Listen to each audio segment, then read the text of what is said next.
Big Drive Energy Winners Circle Monday. It is colder than a well digger's ass out here in Colorado. I don't know about you, man. How is it out there in Jersey? Because I went outside to sweep my driveway today and just like sweep my shit. Like the snow is so light that I could sweep it, which is nice, rather than shoveling for sure. Yeah. But my nose hairs froze.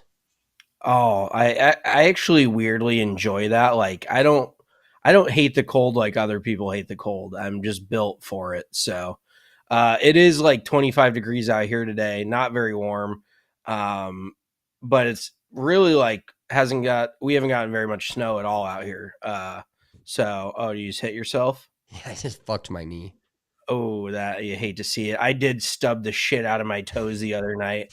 Or it was just last night we were watching the Cowboys get absolutely boat raced by the Lions, and I ran over You to mean the the Packers?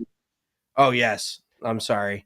We were watching the Lions also afterwards, but yes, when the Packers picked off Dak Prescott, I like ran over to the TV and just smoked my fucking toes right on the ottoman. I was like, "Oh," but then I was like, "Fuck yeah." I mean everybody can appreciate the Cowboys just sucking ass year after year in the playoffs. Yeah. Did you see what fucking Mark Schlereth said about him? Do you say they're going to shit in their helmets come playoff time? Yeah. He said that in September. And Stink doesn't mess around. it was on like awful announcing or something, but just the idea of shitting in their helmet there's no better way to describe what they did yesterday than shit in their helmet. Yeah, some people say shitting down your leg, which I frequently use, but I think shitting in your helmet's even better. Well, Slash, the most ironic part about that is Mark Schlereth did shit down his leg multiple times, every single football game he played in. So I think he had to reverse psychology it and say, somebody shit in their helmet versus shitting down their leg, because then he'd be like a hypocrite. but I don't think anybody's more qualified to talk about shitting anywhere on a football field than Mark Schlereth is. No, 100% not. Shout out He's very, Stink. very qualified to piss and shit anywhere on the football field. So Exactly. or in the locker room, down his leg, whatever, piss dog. So, but yeah, I was going to go. say two guys that did shit down their leg yesterday. Actually, one guy really shit down his leg, and that was Rory McIlroy. And Tommy Fleetwood ended up winning the DP World Tour event in Dubai. And then would you say there was a shit down the leg in the PGA Tour event? I don't think there really was. No, There was some god-awful golf shots in the playoff, but it wasn't really a overall shit down the leg. No, Keegan Bradley definitely could have taken more advantage. Ben On, we'll kind of get into it, but Ben On has never won on the PGA Tour, so you really didn't expect it from him. But Keegan Bradley, you kind of expected to hit a better shot in the fairway on 18 in the playoff, but they had a wind into him and off the right. So what can you ask for? I think it ended up going into hospitality. He did hit a pretty poor pitch shot from there. Ended up making par, but anywho, we'll get to that in a bit. So Rory, I would say, that we call these winner circle Mondays, but it was more like loser circle because I think clever, right? I know it's very well thought out. Rory, so on Sunday, he 3-putted from 3 feet, or inside of 3 feet. I think it was shorter than 3 feet. It's like the first time a tour player has done that in years, I want to say, if that was a correct stat that I read on Twitter. And then he proceeds to hook one left or into the water, not out of bounds, into the hazard on 18, and makes penalty area. It's 2024. Fucking call it the right name. Dude, I don't even know what penalty areas like. It's like, no, never mind. I was gonna say I don't even know what to call them, but I think you know where I'm going. Oh yeah, yeah. It's just like the pronoun area. Yeah, that's what it is. It's like I don't even know what the fuck those are called. Like that thing has stakes around it. That's all I know. I know I probably shouldn't go hit a ball in there. But Rory, for all of the great drives he hits throughout the week, he needed one more frozen rope down the middle, and he you can definitely tell he toe hooked that. Like that ball was moving so hard right to left that he hit that well out on the toe. For those of you who don't know how like gear effect works with a club face, but Rory didn't just make like the worst swing he's made in his adult life. He just hit it out on the toe, and I'm sure it was probably trying to hook a little bit, but Rory definitely swings it inside out. So that I'm sure at the last minute he was like, save it, and probably flipped it a little bit and towed it over into the water on the left. But I did see I saw a picture on Instagram from the DP World Tour of that 18th fairway.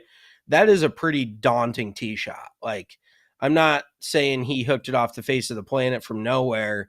You know, he had all this room to bail out. Like, there's water right, there's water left.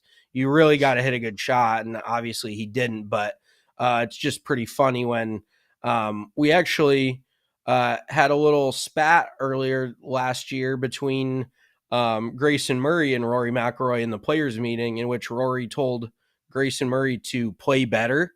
So one of those dudes did that yesterday, and it wasn't Rory McIlroy, which is actually kind of a funny character arc for Grayson Murray to come all the way back and, you know, win. Whatever. We'll get into it. But I really do want to focus on Tommy Fleetwood too, because he played really well. It feels like there's a separation for him between the DP World Tour and the PGA Tour. I've never seen it like this with a player that's so like more than qualified to win on the PGA Tour, but I almost feel like it's in his head a little bit now. But he can win on the DP World Tour like it's nothing. And also kind of an all-time soft moment from Rory, in my opinion. I know him and Tommy Fleetwood are boys, but he definitely did not seem like angry on 18. And maybe that's how you know Rory's just like not that passionate about it anymore, because he lost that tournament and he just went over and like gave Tommy a hug and like, buddy. If I was him, and you know, it's hard to say, but if I was him, I think I'd be a little bit more pissed off about how that ended. Yeah, you just can tell the fire with him, especially on the DP World Tour, is lack thereof. He's just a small little spark in this cold ass wind we've got outside right now. Because if it's a PGA Tour event, I feel like he's definitely a little more like, I need to win these events. Like, I need to be the one that is like standing up and fucking backing up my own words. You know, if I'm going to fucking talk like I've been talking about the tour. Now he's walked a lot of that back in general with the whole ROM scenario, but he's the guy that like everybody is waiting on him to win again, win another major especially. And every time that he comes into a tournament and just kind of, we'll go back to the theme of this podcast, which is apparently shitting down your leg. He finished bogey yesterday to lose by one, and he didn't even he finished par bogey, and Tommy Fleetwood finished birdie to win it outright. Like, all he had to do was par 18, and then he would have gotten into a playoff. But like you said, I do want to focus a little bit more on Tommy Fleetwood. So his 7th career worldwide win on the professional, you know, like sanctioned professional tour, all 7 obviously on the DP World Tour, and his first win that's not the Nedbank Golf Challenge since 2018. So it's been a little while for him. But looking at his, just in general, he is the ultimate, you know, we've talked about him going to live, and we're not going to make this a live podcast, not today. We usually do kind of turn into that sometimes.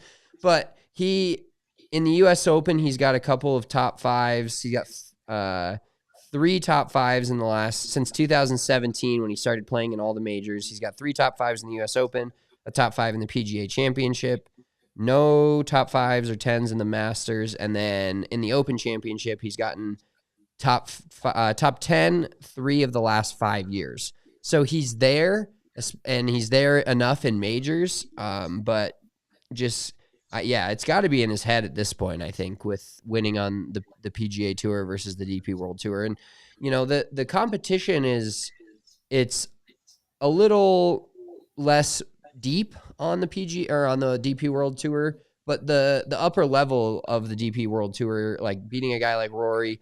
I mean, Francesco Molinari's up there, Torbjorn Olsen's up there, Yannick Paul, Adrian Marunk, like all these guys are top class worldwide players.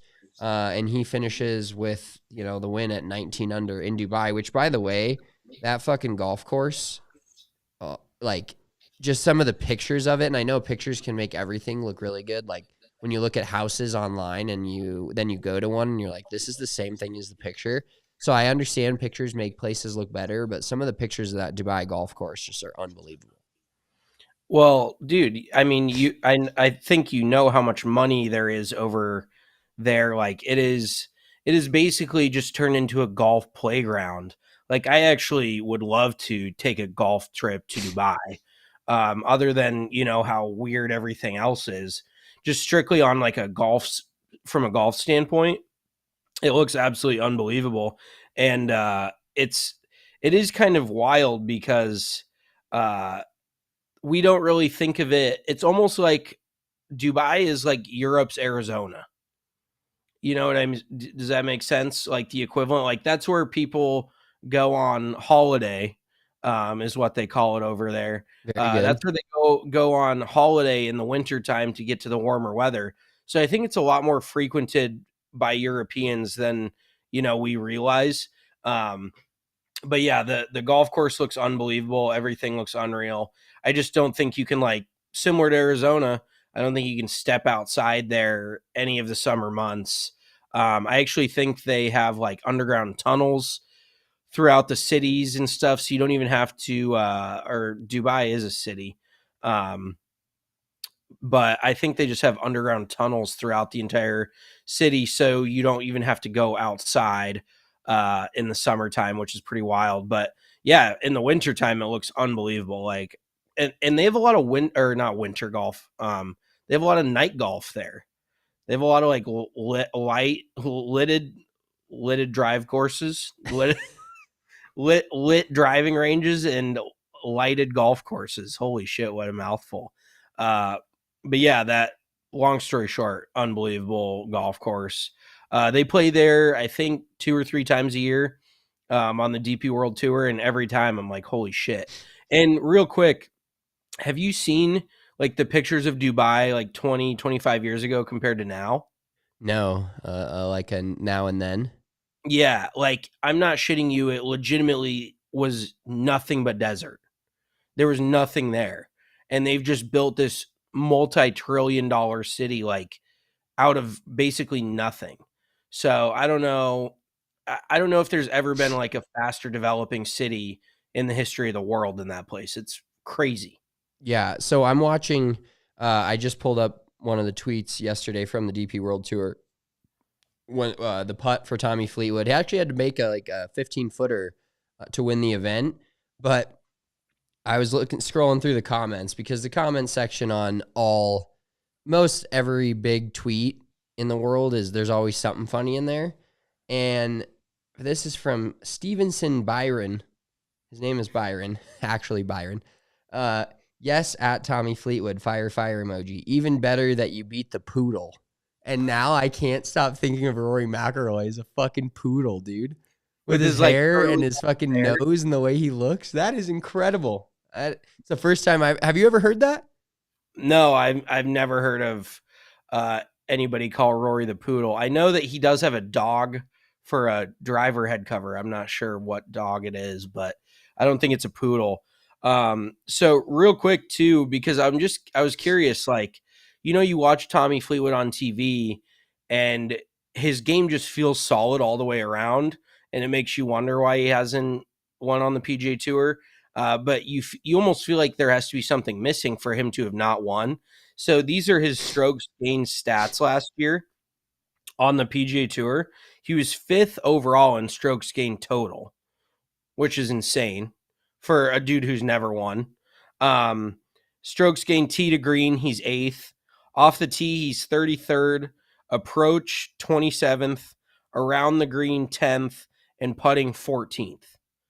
Like, he's in the top 35 in every category, strokes gain wise, on the PGA Tour last year, and he still can't manage to win.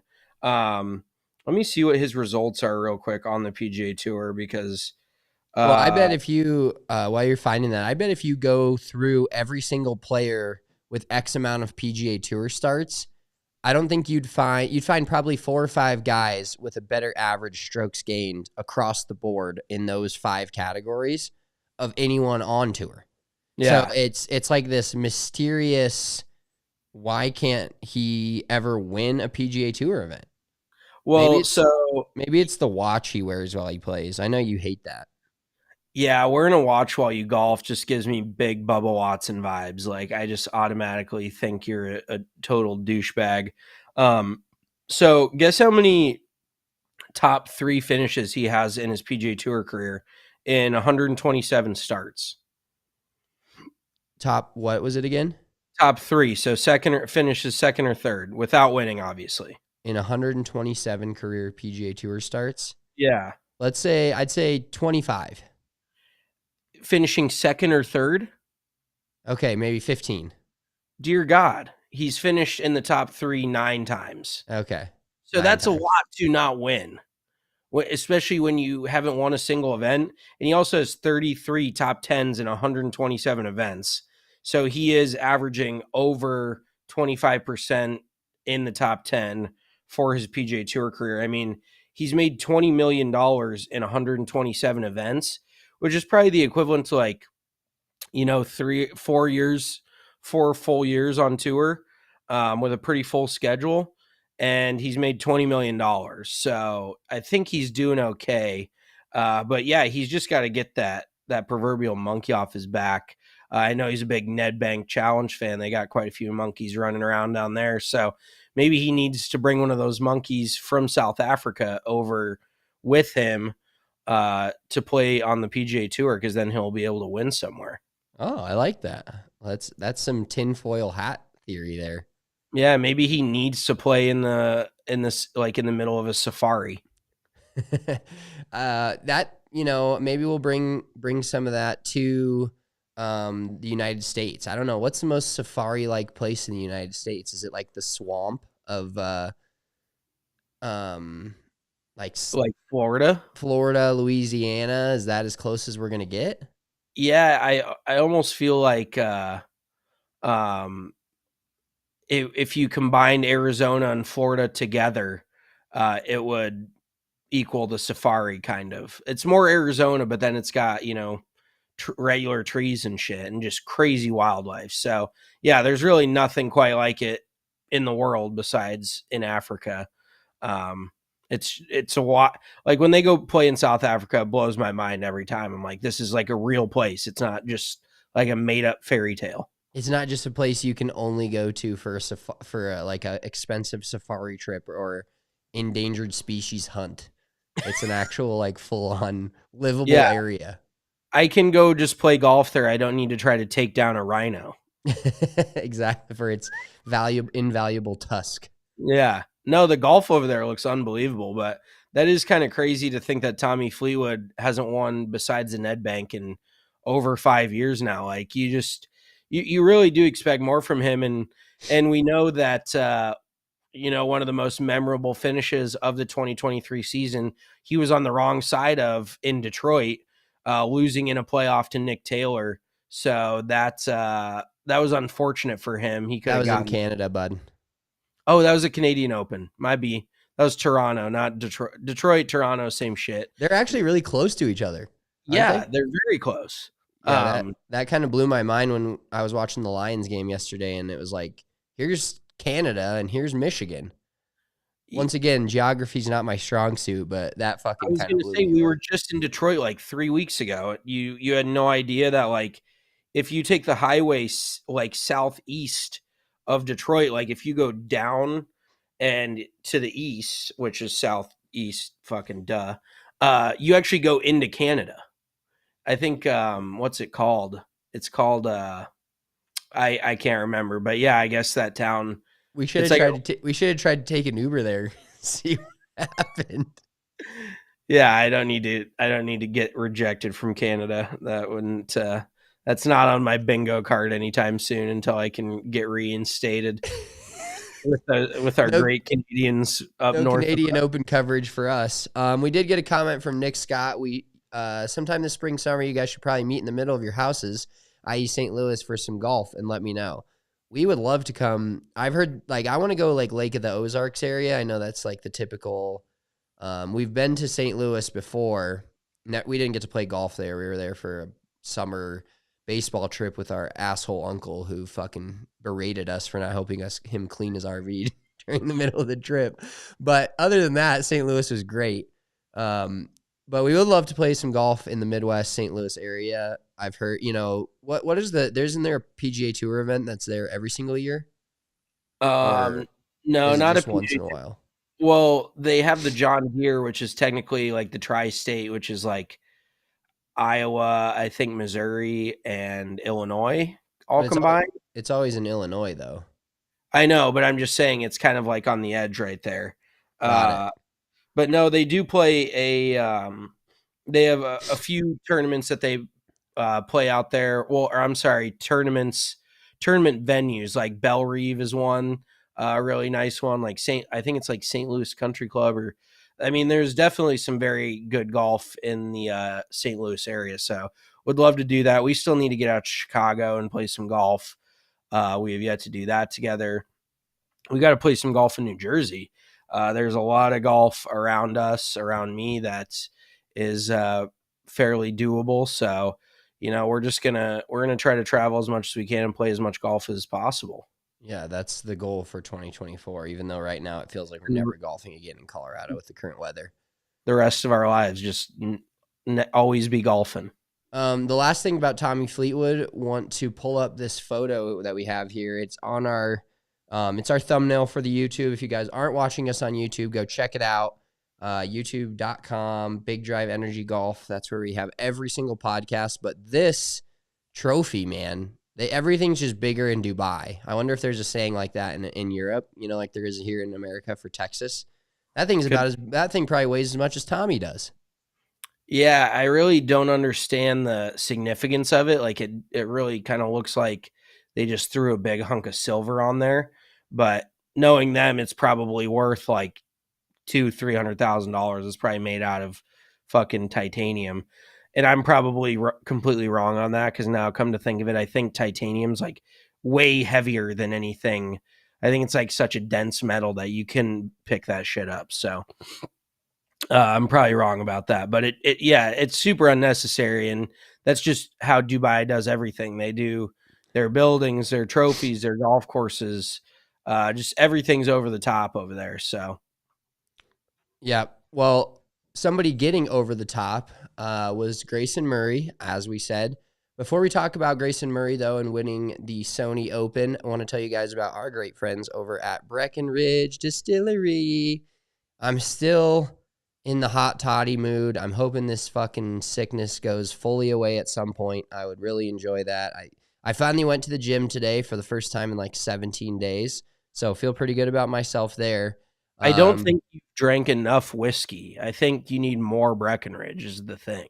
Yeah, because honestly, the best I've felt in the last 2 weeks is when you were out here and we went to a random bar before the Avs game here in Denver, and I had a London toddy. Like, I felt bad ordering it because it's just one of those drinks that they put on the menu. They're like, this is cool. And then somebody orders it and they're like, oh, fuck this guy. Really? Is he going to order that? I did. And it made me feel immensely better. Like, I went and sat at the Avs game for 3 hours, cold, in an arena with ice, where I'm like, I can't get warm right now at all, no matter where I am. And I felt great for like 3 to 4 hours. And so maybe I need to get more on the hot toddy rain, but I can't have any sugar right now. So I'm kind of in between just like kind of a boring tea mixed with Breckenridge whiskey. I'm just going to not look at the sugar content. But Breckenridge Distillery is by far the best distillery in the entire world. I'm willing to say that. If you're ever in Colorado, check out the actual distillery up in Breck. They've got great food. You can taste all of the whiskeys. I've still got the nice expensive bottle you guys bought. It's one of those things when you get a nice bottle of whiskey or a nice bottle of olive oil, which you've also gifted me in the past. You don't want to just you want to make it special every time you use it. I'm not just going to make a random drink on a Tuesday night with that. Like it's got to be maybe a celebratory thing or who knows, but definitely want to sip some Breckenridge Distillery. You can get it in all 50 states, including Alaska and Hawaii, where Grayson Murray just won. Just check out www.breckenridgedistillery.com and get your hands on some of the best bourbon whiskey in the entire world. Also want to tell you guys about Burrito Express. We just booked our trip down to Arizona for the waste management. The Airbnb we're staying at has a private pool. It's nice as fuck. I cannot wait to just sit my ass by the pool. We actually probably won't at all because we'll be working and playing a little golf during the week. But excited to get down to Arizona for a couple of days when it's this cold out here especially, and play some golf, watch the waste management, cover it. There'll be a lot of coverage from us all that week, but we will definitely be hitting up Burrito Express every morning, drive through, breakfast burritos, the way to go. So make sure you're checking out Burrito Express. They have 6 locations around Arizona. Tempe location is great. I don't know how close we are to Tempe. I'm pretty directionally challenged. I think we're a little north Phoenix, so I don't think we're very close to it. But Phoenix is one of those weird cities where it feels like everything is close enough, but like far away. Like where we're staying could be 20 minutes from TPC. It could be 5 minutes. It could be 40 minutes, but it's all in Phoenix. So it feels like it's close enough, you know? Yeah, it's very spread out down there. Yeah, so we're going to be checking out Burrito Express while we're down there. You guys should too if you're in Arizona for a bachelor party, playing some golf, doing whatever you're doing down there, getting away from the snow if you live in a cold weather state. That's what we are going to be doing here in a couple weeks for waste management, and I am looking so forward to it. All right, let's get to Grayson Murray. So pretty ballsy shot. That is actually going to be – so when we do these Winner's Circle Mondays, we're going to have a shot of the week, and – we have the shot of the week here. It is the last one in there. So this was the shot of the week from Grayson Murray. Of course, his putt was incredible. But this wedge shot here on 18, first of all, you were watching this, correct? Yes. So I kind of caught the tail end of him fucking around before he hit the shot that got him to that spot. Do you know what was happening there? Because he was like dropping and taking 3 clubs and like doing a bunch of shit. And it looked like he was basically hosed because he had to make birdie to tie where Keegan Bradley was at. The 18th hole is a pretty birdieable par 5, which great hole, great finishing hole for sure. But what did you see what the issue was there? I'm not going to lie to you. I was flipping back and forth and I missed that shot. But I right when I flipped back to it, he was hitting his wedge shot. So I don't know what happened. I know that there was a few questionable drops on the in the event yesterday. Carl Yuan was definitely a benefit of one. Just a very, very weird situation where they couldn't for certain say that it was in the hospitality tent, but they gave him a drop like it was in the hospitality tent when I think there's a good chance it was over the back of it, behind it. Kind of in no man's land. So I don't know. He got a great benefit from that, but I think it was one of those funky drops and like the rules officials weren't super on top of anything. Like I think when Carl Yuan like called him over, the head rules official didn't even really have an answer for him as to what the answer was or what to do. So it just goes to show you not everybody knows what the fuck they're talking about, but right when I tuned in, it was Grayson Murray's wedge shot. So all I saw was that he was down a shot. There was, Keegan Bradley had 10, 12 feet to win it, or no, a little, maybe 15 feet. It was a considerable distance. I think it was 20 plus feet. They said on the broadcast that it would have been the longest putt he had made all week if he would have made it. Yeah, which is pretty wild because Keegan is a very, very good ball striker. He's been like top 5 in ball striking on the PGA Tour for years, but he's always struggled with that putter ever since they outlawed belly putting. So I can feel for him because I also used a belly putter back in the day, and that shit was so nice. But yeah, Keegs had a look to win it on 18, didn't make it, and Grayson Murray just clutched up. I think it was from 90-something yards, hit it in there to 97 yards. 97 yards. So I mean, you got to think like average distance for or average proximity for a PGA Tour player from that distance is probably 15 to 20 feet. Um, so given the circumstance and the quality of shot he hit, I am pretty impressed. And like, but that's what he talked about. He's not unfamiliar. He's only won once on the PGA Tour, and it was 7, almost 8 years ago. Like they talked about a million times on the broadcast. Uh, but the dude is not afraid to win at all. Like he does not really get nervous. He's just got that kind of aggressive mindset. He's always kind of he's playing golf offensively. He's not playing on the defense or protecting against anything. So not really super surprising. He stuffed that wedge in there, but then made the putt too, which was super clutch. And then obviously, we got to probably say the other shot of the week was his 50 some footer to win the event in the playoff. Yeah, and it's one of those where if you've played golf, you know this feeling for sure. He was kind of behind. Like did you see his tee shot on the first playoff hole? It hit. It was So they were showing the view from behind the tee box. And I actually want to get your opinion on this because the announcer, I don't know what his name was. I don't care anymore unless it's Kisner at this point. Not that they're bad. It's Johnny Miller, Paul Azinger. But other than that, I know, but that's what I'm saying. You know their names. Like you hear their names, you know who that is. These other guys, it's like whatever. But yeah, everybody else is fairly forgettable. So they were describing, you could see it from the back. It was almost like trying to think of another tee shot that's like it, but there's no room to miss left. The whole way down the left side of the 18th fairway is palm trees. And they discussed how Grayson Murray's preferred shot is a cut. And the guy on the broadcast said, yeah, he's not going to be able, cut will not work here. He's going to have to try to work the ball right to left.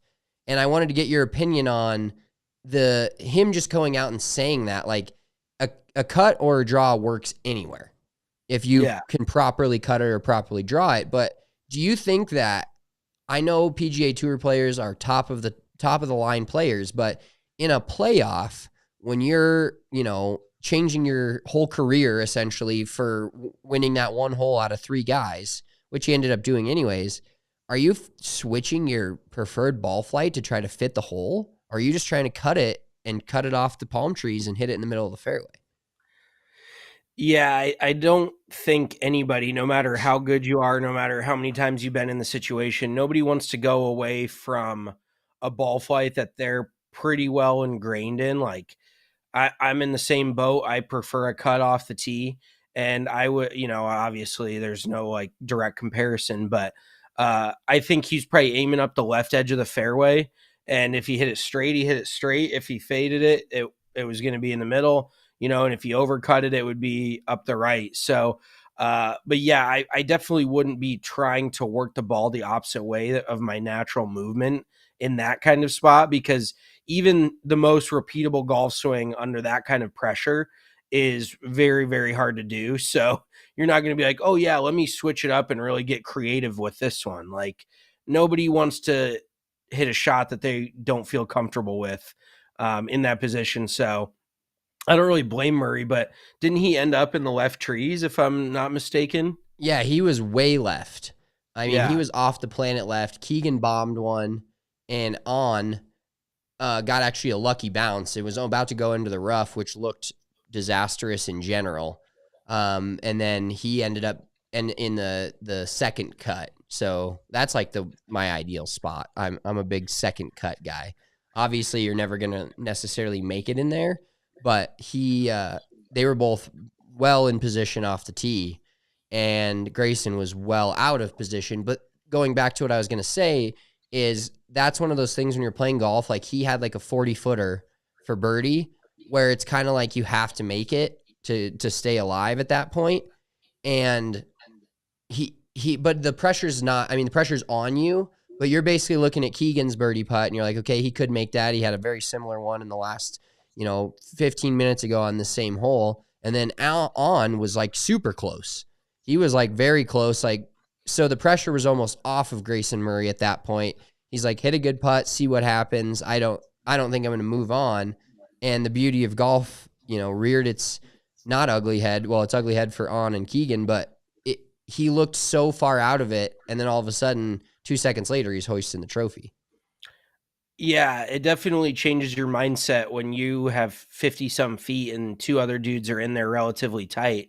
I mean, that is the crazy thing with Murray, though, is I think that he just kind of plays that way all the time. Like, he's never going to, not play aggressively. So it was just the kind of the perfect spot for him. And it also gives you a big advantage. I mean, obviously On and Bradley didn't take advantage of it, but they literally just putted on that green not 15 minutes before. So it really was more like get it online because you know what it's doing. But even having the read already, I think, is like a big difference because everybody was missing that putt from the direction that Murray was putting from. They were all missing it on the low side, like they thought it was going to break and it wasn't. So I think he knew that ahead of time, which obviously helps. But yeah, when you got nothing to lose and you're like, I have to make this, and even then, I'm probably that's just to keep me going in this playoff. And then those two both miss. It's kind of realistically, Keegan Bradley missed a huge opportunity. He had a really straightforward pitch shot, plenty of green to work with.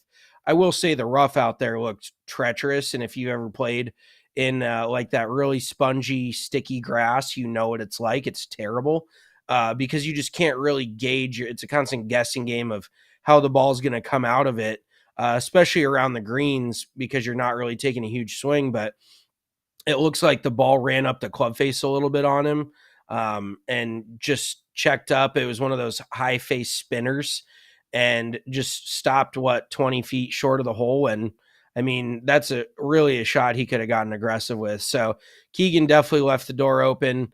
And then he's just struggled with putting.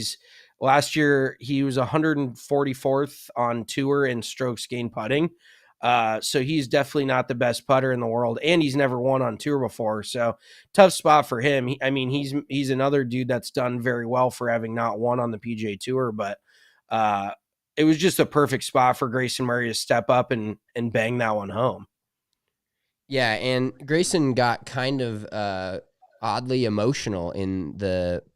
He went from like, he not that he looks like a tough guy or anything like that, but he went like immediately to talking about like some of his past issues, and then he's like, I think he said, "quote He's like, there's been times where I wanted to give up on," or he said, I think there's been times I've wanted to give up on golf."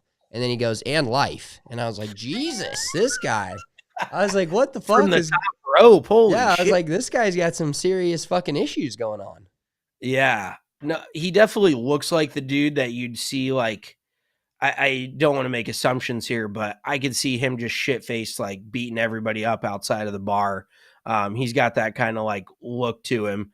He looks like he looks a little strong, but I think he is a lot stronger than he really actually looks. So he's just kind of one of those country bumpkin strong type of dudes. But yeah, he got very emotional. I mean, the broadcast talked about it over and over. Like he's out here playing golf, hitting golf shots, and they're like alcoholism, anxiety, depression. It's like, just talk about the golf. Like, I understand you want to talk about their personal lives, but how many more times do you want to bring this up on the broadcast? Like everybody, it's similar to the NFL draft when they're like, oh, this kid got drafted 12th overall. His aunt was, killed in a car accident when he was 6 years old. Like they just pick out like the worst possible story. They can't really find any, I don't know why they need to constantly harp on that, but yeah, he definitely got emotional, and it sounds like his fiance is like really holding him accountable, but ultimately it sounds like not drinking has really propelled him to this success in golf. So it kind of makes me pose the question, like, if I were to quit drinking, would I be better at golf? Like, is that my key to getting out on tour? Is it just the booze? I think that you've got a few issues, and that may be in the top 3, I would guess. Okay. Yeah. Well, and I guess let me ask you this. it's just a hypothetical question, that anybody can answer. Would you give up booze for the rest of your life if you got one PGA Tour win? And Win? I think there's some questions to be asked, like, how much money are you making? What, like, just any random, you get to win the fucking Mexico Open, but you can't ever drink a day in your life again. That'd be a tough selly afterwards, but I think it'd be worth it. I'm gonna say yes. It's a resounding yes from me. See, like Grayson Murray said, that'll change your career, but not your life. Like, booze makes life better. Like, it is one of the things that brings happiness to me personally on a pretty regular basis.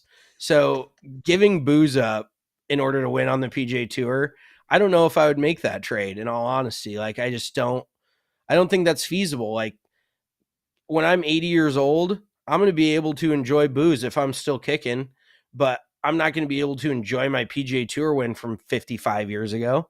Like, booze is forever. Golf is temporary.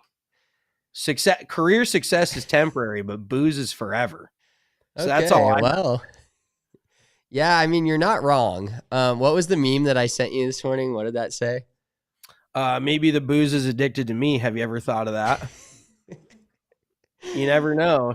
You Keep an never open know. mind. It's You always a possibility. don't pass judgment. Um, a couple of other things I noted from the event.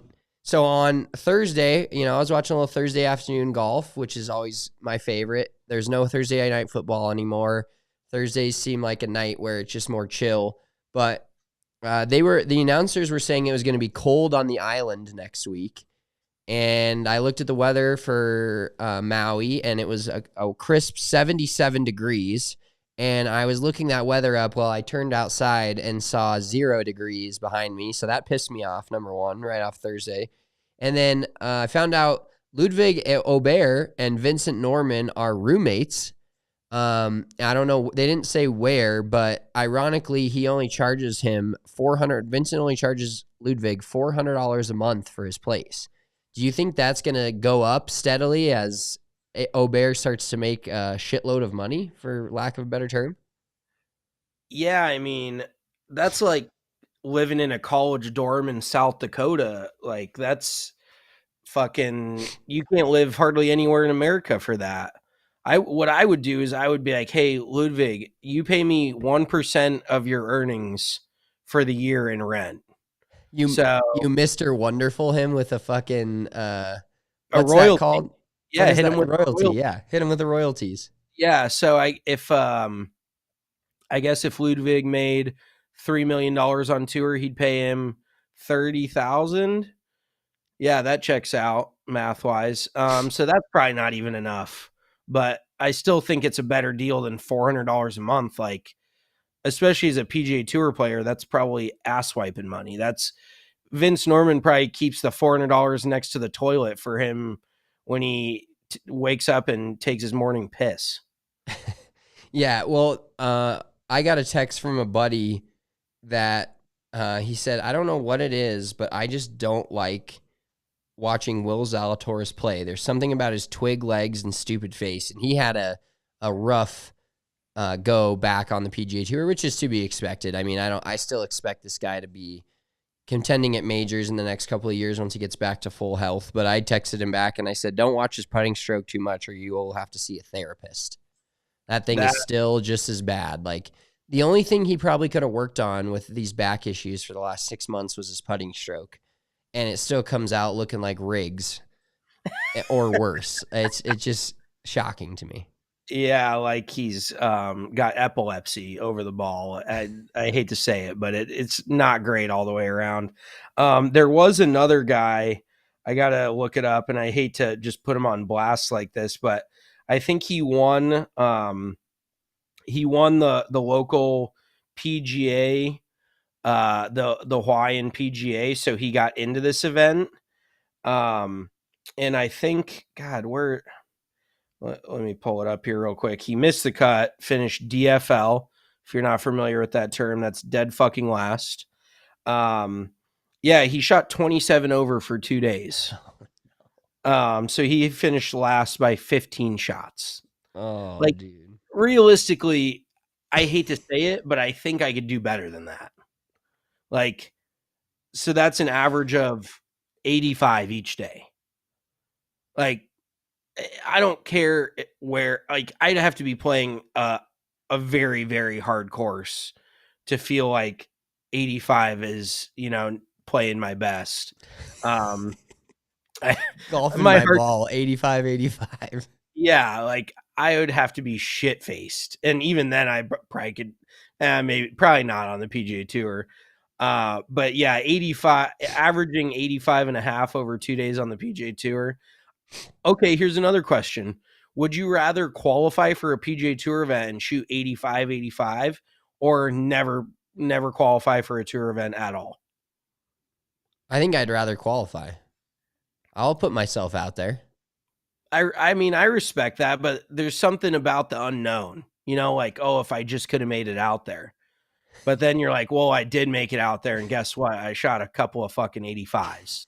Like, Yeah, that would hurt that's the ego, but it I would immediately go to my probably Twitter bio that was like PGA Tour start 2024 Sony Open. put your PGAtour.com bio link in there. Like, check out my one start. But I honestly think I would give up competitive golf. Like, I don't play very much competitive golf, but you go and do that, and then it's just got to be the most demoralizing possible thing. Like, what positives can you take away from that? Yeah, other than you got a Thursday, Friday off of work and you got to fucking Yeah, go he's out like, there well, at and least I'm not go out there standing in and a fucking pro shop. go out there and yeah, you get some pro shop credit for shooting 85, 85. Yeah, he's like, can I get some merch from this shit or what? He got to hit like free Pro V1 range balls for a couple days Yeah, I will and say maybe that. get a rented car for him. Yeah, who knows? I mean, when you're that low on the totem pole, you probably got like a Kia Soul or some shit.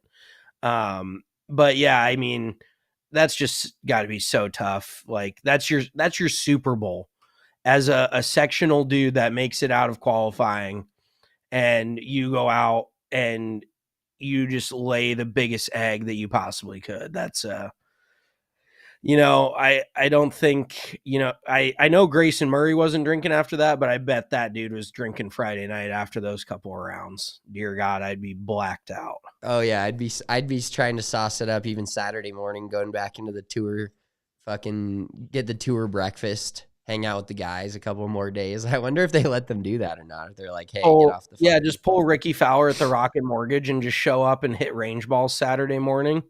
And everybody's Yeah. like, what the fuck are you doing here, dude? He's like, didn't you see the spread they got in there in the clubhouse? I just had a full-blown Eggs Benedict. I'm going to go put it around for a little bit, grab a couple of cocktails, and fucking see if I can drive my courtesy car into the ocean. Jesus Christ. All right. Another segment we're going to do every week on Winner's Circle Mondays is have some tweets of the week. So golf tweets from the tournament or centered around the tournament. So we've got 3 here. And once again, if you're not watching on the YouTube, you want to see these, check us out. YouTube, Big Drive Energy Golf. Let's roll the first one here.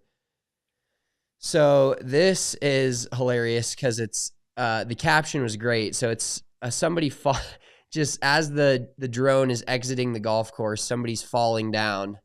And it says 2024 is going to be my year. And then it just shows this person just eating complete shit. So that was a great one. I actually audibly laughed out loud. I don't know if they got hit by a ball or a ball was coming in their way, but seemed to clean themselves up pretty quick and get off the golf course there. So that was one of our 3 tweets of the week. Number 2 here, this one's great because this one is excuse me.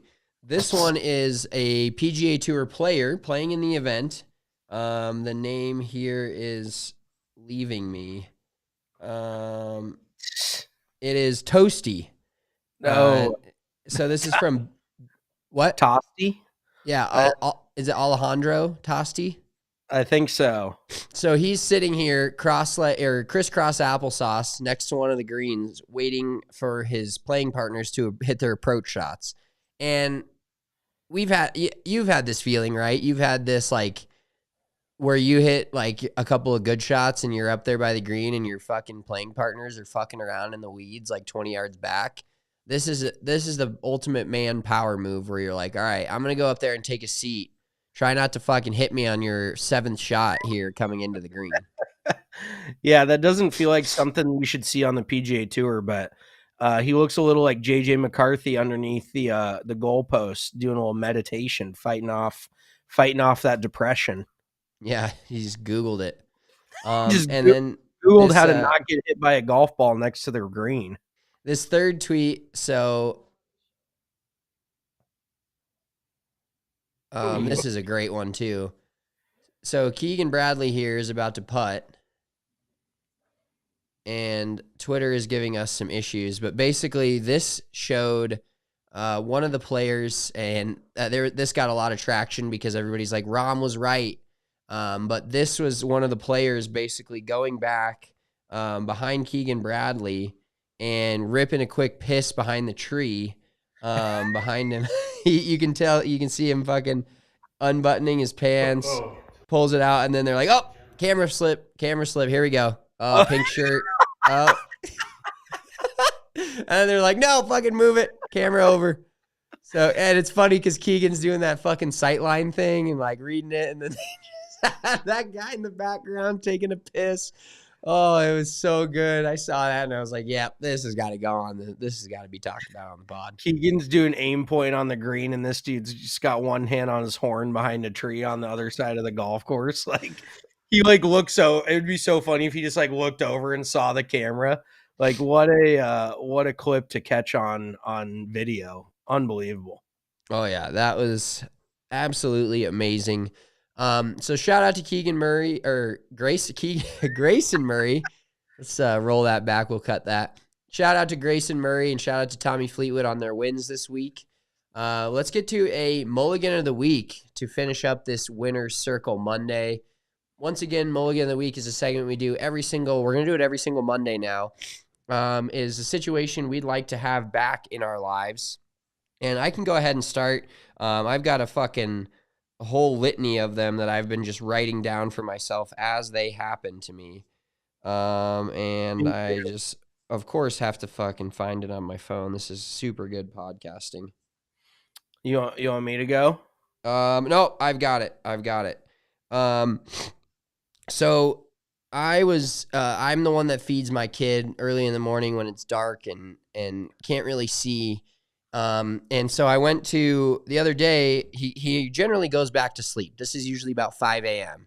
So I sit there on this little rocking chair, I feed him, and then generally I put him back in his crib and, cross my fingers in bed that he doesn't get back up for another 2 or 3 hours. And it generally works pretty well. But for some reason we hadn't closed his window all the way, his shade. And so his shade was a little bit open, which was causing some light from the street light to come into his room. And I'm like, well, it's got to be as dark as possible in here. Like, I'm just praying to God that he'll fucking go back to sleep and give us like 2 more hours. So the shade's open, and I'm holding him. I'm waddling over to the window to fucking close the shade, and I just smoke my knee on his fucking changing table, and I about dropped myself to the ground and about dropped him on the changing table. My knee is still bruised. And I was like, was it really worth trying to shut the fucking shade for that?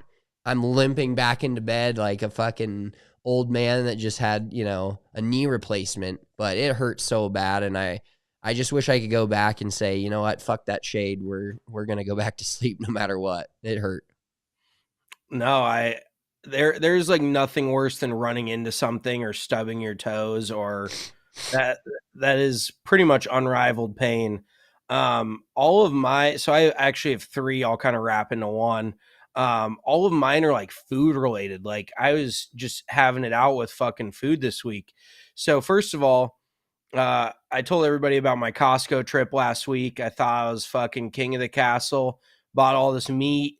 So I decided to portion out the chicken into 2 breasts per bag. And then I got 8 breasts. So I had 4 bags of 2 breasts. And Good math. thank you.